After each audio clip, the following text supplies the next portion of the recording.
So here's my darkest movie geek confession. I don't consider the original Jurassic Park to be an unassailable classic. I recognize this doesn't make a ton of sense given my love of Spielberg, monster movies, science fiction, and above all else dinosaurs, but here we are. Oh, it's a great film, yards beyond what other filmmakers would have likely done with the same material at the time, as is to be expected of Steven Spielberg, and it deserves its place on the pedestal for its iconic set pieces and industry-changing effects work, no question about it. But measured on the long-term merits, it's a vaunted member of the 3-star Spielberg Club, standing proudly among Minority Report, Temple of Doom, and Last Crusade if we're being honest, and Amistad, but only just there.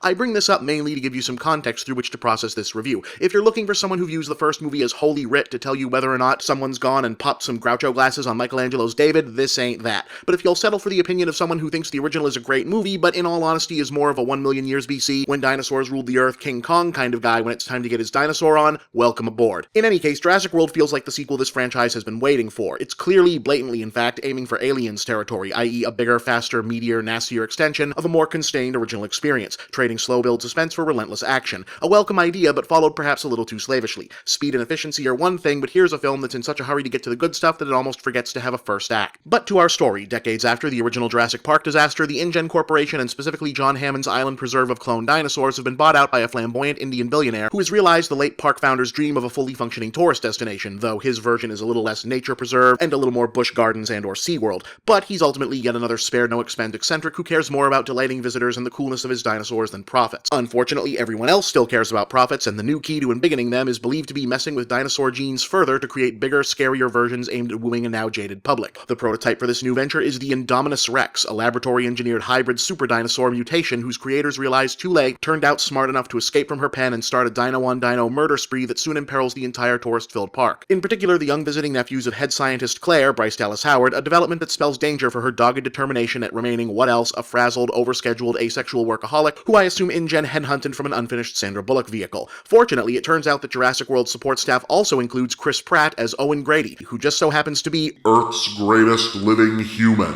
Effectively a set of Chuck Norris facts that fused and gained intelligence. Owen isn't simply an ex-Navy SEAL badass who lives a solitary life of tuning up his motorcycle outside his cool bachelor trailer in the park's wilderness and a studly nature/survival expert. He's also, yes really, a soulful animal lover who's managed to tame a pack of velociraptors pitbull rehabilitator style and scolds the Jurassic World bosses for not being respectful and friendly enough to all of his dinosaur friends. Meanwhile, nasty executive Vincent D'Onofrio and mad scientist B.D. Wong are scheming behind the scenes to use the crisis to advance their own new agenda, using Owen's raptor research to train dinosaurs to fight terrorists for the US Army.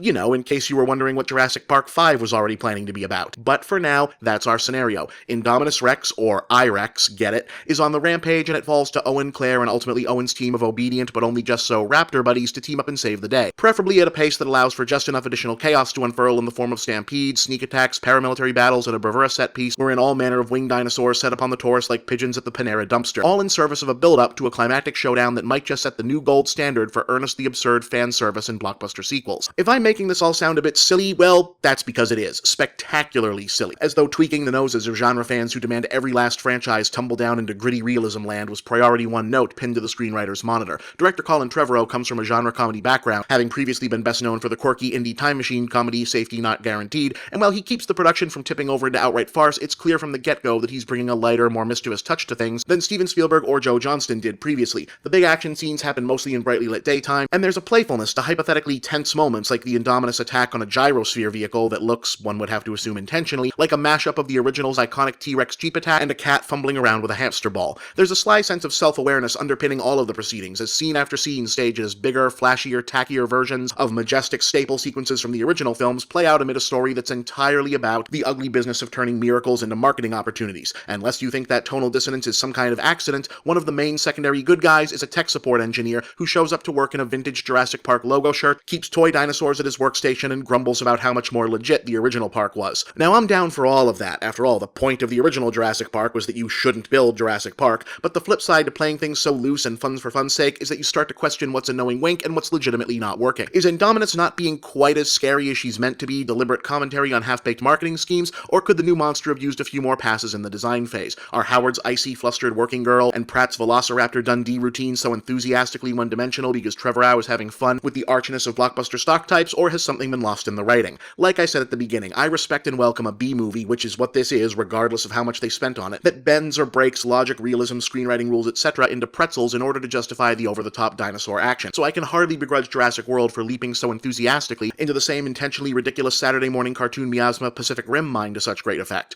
This is a new-ish animal from the majestic slow burn that even Steven Spielberg was unable to hit twice, and taken on its own goofy, knowing terms, it's both a riot of a new production and just enough of a nostalgic callback that I can't not recommend it. It's just too much fun. See you around!